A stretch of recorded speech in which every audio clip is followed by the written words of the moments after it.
तर तुम्ही विचार करा की या देशाला स्वातंत्र्य मिळण्याआधी या देशामध्ये जो मनुस्मृती नावाचा जो संविधान होता, आज मी ओबीसी समाजाचा माणूस आहे, मी आज ओबीसी असतो तरी मला त्या काळामध्ये शिक्षणाचा आणि नोकरीचा अधिकार नव्हता.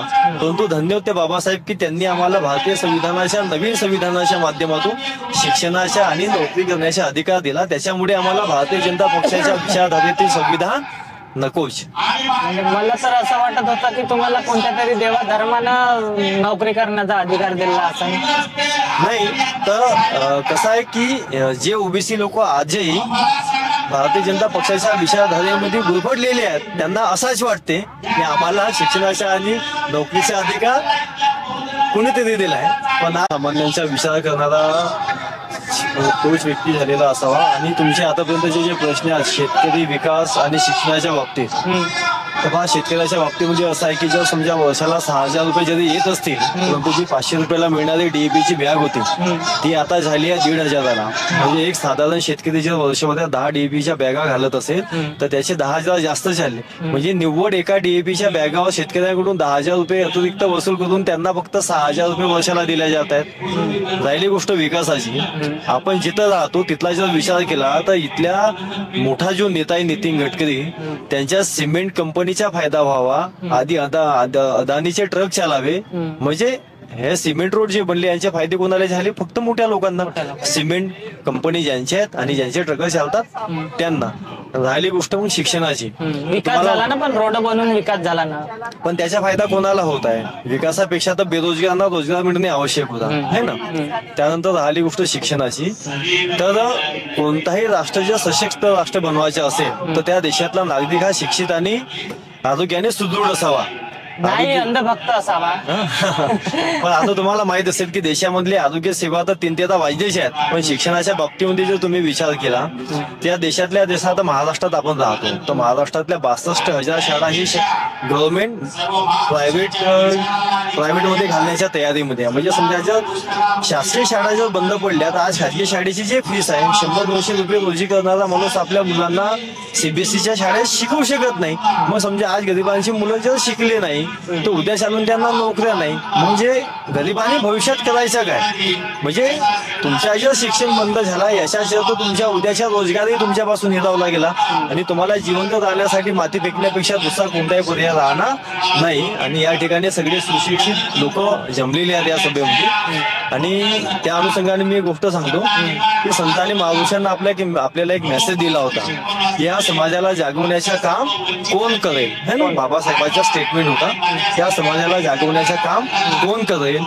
तर माझं असं म्हणणं आहे की या समाजाला जागवण्याचं काम या समाजातले जे सुशिक्षित बुद्धिजीवी डॉक्टर वकील इंजिनियर लोक आहेत हा त्यांच्या कर्तव्य आहे की त्यांनी आपल्या समाजातल्या लोकांना त्यांच्या हक्क अधिकाराविषयी त्यांना जागरूक केल्या पाहिजे, बरोबर आहे ना. परंतु आज शोकांतिक आहे की या समाजातले शिकले सवरले डॉक्टर वकील इंजिनियर लोक 10x10 खोली टीव्ही बीव्ही मध्ये खुश असल्यामुळे समाजाकडे दुर्लक्षितपणा होऊन राहिला. त्याच्यामुळे आता पुन्हा माझ्या एकदा त्यांना सांगणं आहे की तुम्ही टीव्ही बीव्ही आणि 10x10 खोलीमध्ये व्यस्त न राहता पुन्हा एकदा समाजाकडे लक्ष द्या आणि समाजाचा प्रबोधन करा, जेणेकरून समाज आपल्या हक्क अधिकाराविषयी जागृत होईल. आणि सत्तेमध्ये कोणी जरी असले तरी तो समाज आपले हक्क अधिकार मागून आपला सर्वांगीण विकास करू शकेल, ही अपेक्षा या सुजाण नागरिकांकडून करता येईल. बरं, सरकार बीजेपी सरकार संविधानाबद्दल आणखी काहीतरी बोलून जाते की संविधान बदलायला पाहिजे.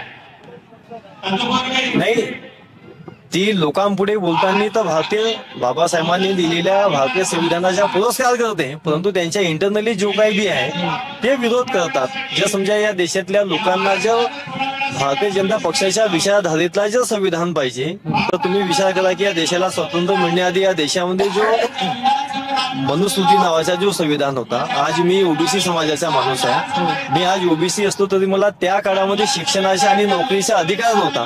परंतु धन्यवाद त्या बाबासाहेब की त्यांनी आम्हाला भारतीय संविधानाच्या नवीन संविधानाच्या माध्यमातून शिक्षणाचा आणि नोकरी करण्याचा अधिकार दिला. त्याच्यामुळे आम्हाला भारतीय जनता पक्षाच्या विचारधारेतील संविधान नकोच. म्हणजे मला तर असं वाटत होतं की तुम्हाला कोणत्या तरी देवा धर्मानं नोकरी करण्याचा अधिकार दिला असं नाही. तर कसं आहे की जे ओबीसी लोक आजही भारतीय जनता पक्षाच्या विचारधारेमध्ये गुरफटलेले आहेत त्यांना असंच वाटते की आम्हाला शिक्षणाचा आणि नोकरीचा अधिकार कुणीतरी दिलाय, पण आज आम्ही ह्या फुलेशाह आंबेडकर विचारधारेमुळे जुळलो असल्यामुळे आम्हाला आमचे मानवी अधिकार माहीत झाले, आमच्या ओरिजिनल इतिहास आम्हाला माहीत झाला. आम्ही प्राकृतिक आणि विज्ञानवादी जीवन जगत आहोत, त्याच्यामुळे आम्ही भारतीय जनता पक्षाच्या खोट्या विचारधारेला थोडी पडलो नाही. त्याच्यामुळे आम्हाला ह्या सगळ्या गोष्टी समजून राहिल्या.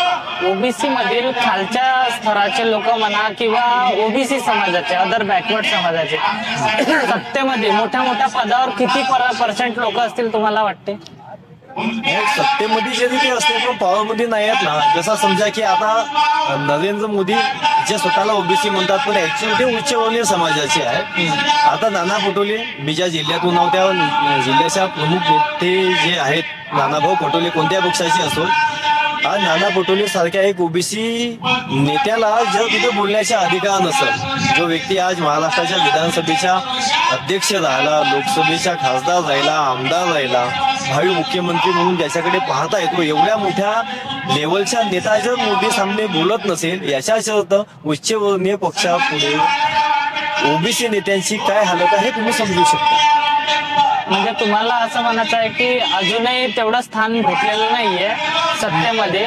नाही, सत्तेमध्ये अजूनही कोणत्या वर्णाचे लोक बसलेले आहेत सांगू शकता तुम्ही? जर एकंदरीत विचार केला तर प्रमुख जे पद आहेत त्यांच्यावरती या देशातले उच्चवर्णीय समाजाचेच लोक बसलेले दिसत आहेत. मग असं समजा की जे उच्चवर्णीय जे सुरुवातीला पण होते आणि आता आहे, आणि आता जे एकदम तळागाळातले जे लोक आहे, गोरगरिबीतले लोक, यांना जर वरत चढायचं असेल तर त्याच्यासाठी मार्ग सांगा. या देशामध्ये आता एकमेव पर्याय राहिलेला आहे की या देशातल्या सर्व समाजाच्या जातीने या जनगणना व्हायला पाहिजे. जनगणना झाल्यानंतर जो समाज जेवढा पर्सेंट आहे त्याला तेवढ्या प्रमाणात सगळ्या समाजाला तेवढ्या लोकसंख्येच्या प्रमाणात त्यांना स्कॉलरशिप म्हणा, आरक्षण म्हणा किंवा सोयी सवलती, सबसिडी जी आहेत त्या सगळ्यांना समप्रमाणात दिला तर सगळ्याचे सगळे एकसारखे विकास साधू शकते. बरं, काही काही लोक म्हणतात की आरक्षण पूर्णपणे संपायला पाहिजे, आरक्षण संपायला पाहिजे, आरक्षण काढून आरक्षण संपायला पाहिजे, पण निदान त्याला एकदा लागू तर करा. लागूच नाही केल्यानं संपायची गोष्ट करता. नाही, लोक तर म्हणते ना आरक्षण फक्त एससीच्याच लोकांना दिलेलं आहे बा, ओबीसीला बिलकुल नाही. हा त्यांचा भ्रम आहे. हे अशिक्षित लोकांचा भ्रम आहे ना. म्हणजे शिक्षित लोक आहेत, तुम्ही त्यांना जाऊन विचारा ते तुम्हाला वेगळं स्टेटमेंट देतील. ओबीसी समाजातले लोक जेव्हा गव्हर्नमेंट जॉबवर जाते तर ते कोणत्या कशा पद्धतीने जॉबवर लागते? त्याच्या ऍक्च्युअल मुळात कारण असं आहे की बाबासाहेबांनी सामाजिक कलम लिहिताना संविधानामध्ये जे 340 कलम लिहिली, त्या 340 कलमा अंतर्गत जो आम्हाला एक रिझर्वेशन मिळालं आहे त्या माध्यमातूनच आम्हाला नोकऱ्या मिळतात. आता जर समजा एखादी ओबीसी म्हणत असेल की मी जास्त शिकलो होतो म्हणून नोकरी मिळाली, हा विषय नाही आहे. तो शिकला जरी असेल पण समजा त्या कॅटेगरीची जर तिथं जागा नसेल तर तो कुठून नोकरीवर लागणार आहे? म्हणजे आरक्षण म्हणजे संविधानातील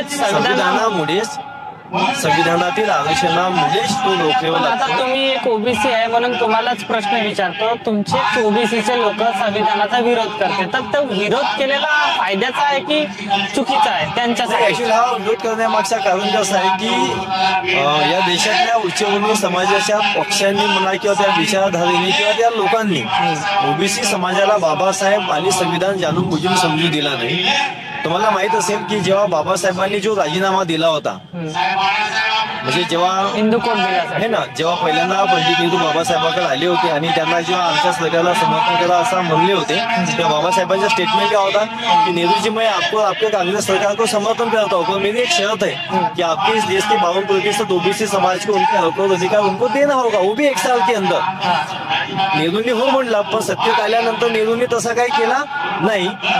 त्याच वेळेस बाबासाहेबांनी हिंदू कोडगीर महिलांसाठी आणि या देशातल्या ओबीसी समाजासाठी आपल्या संसदीय कानून कायदे मंत्री पदाचा इस्तीफा दिला, जो की आज मी स्वतः एक ग्रामपंचायत सदस्य आहे. मी माझ्या गावच्या एक ग्रामपंचायत सदस्य आहे. मी आज आपल्या समाजासाठी आपल्या ग्रामपंचायत सदस्य पदाचा राजीनामा देऊ शकत नाही, परंतु बाबासाहेबांनी आमच्या समाजासाठी त्यावेळेस कानून कायदे मंत्री पदाचा इस्तिफा दिला आणि त्याच वेळेस आमच्या समाजाच्या लोकांना एक धोक्याच्या इशारा ते सांगितला होता की don't inter the Congress party because Congress is a burning house. म्हणजे त्यांच्या मनाचा जो अर्थ होता की या देशातले जे उच्चवर्णीय म्हणजे मनुवादी विचाराचे जे पक्ष आहेत या तुम्ही प्रवेश करू नका. तसे केल्यास तुम्ही जेवढून राख व्हाल. तर ओबीसीना बाबासाहेबांच्या हा म्हणण्याआधीच मनुवादी विचारसरणीच्या लोकांनी ओबीसी समाजातल्या लोकांच्या मनामध्ये बाबासाहेबांविषयी असा विष पेरला की बाबासाहेब हे म्हणजे महाराजांचे.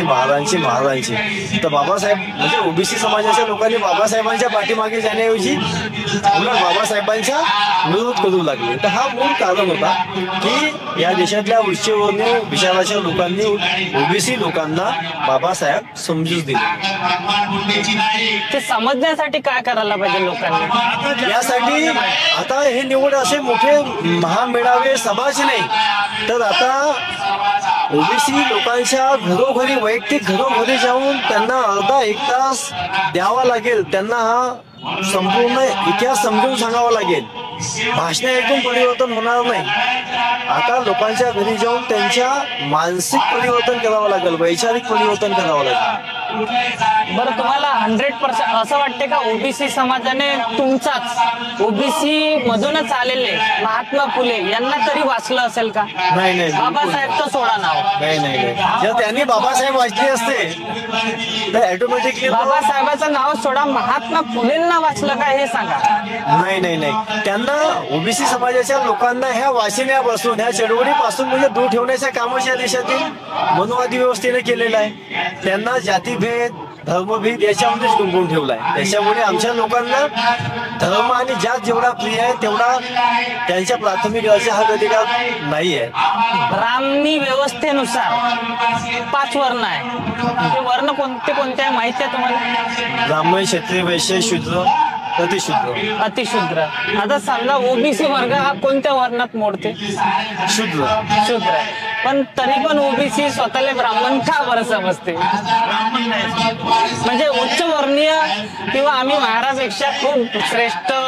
त्यांना फक्त एवढा वाटते की आम्ही महाराजांपेक्षा उच्च, आमच्यापेक्षा हे नीच म्हणजेच आम्ही उच्च. आम्ही उच्च असा नाही, म्हणजे आमच्यापेक्षा हे नीच आहेत म्हणजेच आम्ही ऑटोमॅटिकली उच्च असा गैरसमज करून राहिले.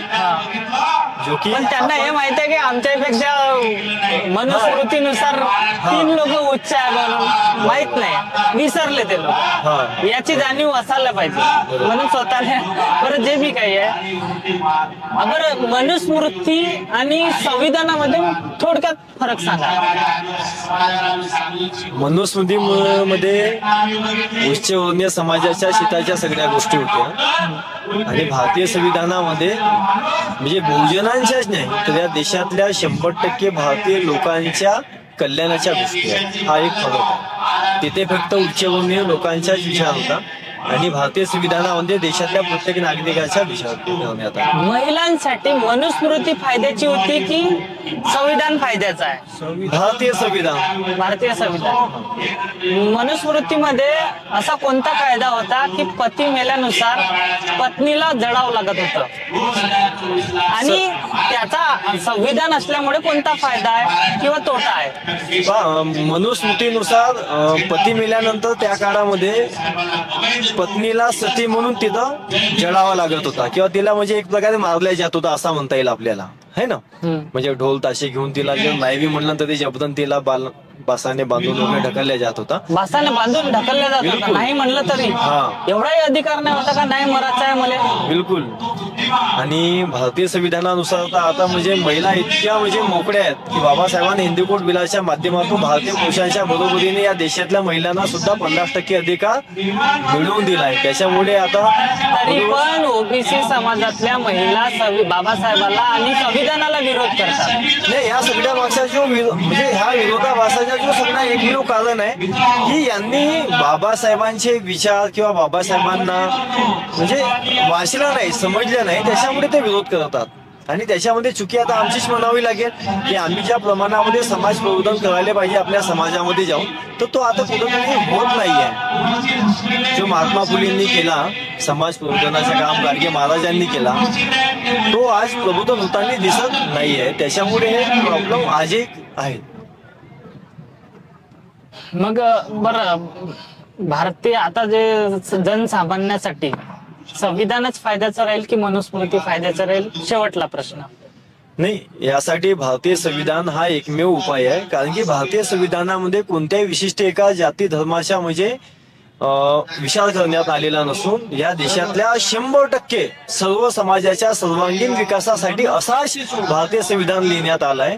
त्याच्यामुळे भारतीय संविधान जर लागू झाला तर या देशातल्या सगळ्या समाजाच्या लोकांच्या कल्याण झाल्याशिवाय राहणार नाही. काही लोक तर म्हणतात की हे विदेशातल्या संविधानाची कॉपी आहे. नाही, हा 100% चुकीचा आहे. एक लक्षात ठेवा, बाबासाहेबांनी भलाही अभ्यास सगळ्यांच्याच केला, परंतु बाबासाहेबांच्या संविधान लिहिल्यानंतर एक स्टेटमेंट आहे की मला भारतीय संविधान लिहिताना कोणत्याही प्रकारचा त्रास झाला नाही. त्यामागचा कारण असा होता कारण की त्यांनी संविधान लिहिताना आपल्या पुढे जो एक छत्रपती शिवाजी महाराजांचा राज्यकारभार आपल्या डोळ्यापुढे ठेवला होता की त्यावेळी छत्रपती शिवाजी महाराजांनी यापेक्षाही अवघड परिस्थितीमध्ये तिथल्या लोकांना एकत्रित करून तिथल्या लोकांना कसा न्याय दिला. तर बस छत्रपती शिवाजी महाराजांच्या राज्यकारभार डोळ्यापुढे ठेवूनच बाबासाहेबांनी या देशातलं संविधान लिहिला. त्याच्यामुळे बाबासाहेबांनी दुसऱ्या कोणता संविधान पाहून तो डुप्लिकेशन काही केला असल्यातला काही विषय नाही. धन्यवाद सर, तुम्ही खूप बोलले, खूप माहिती भेटली तुमच्यामुळे. धन्यवाद. 7299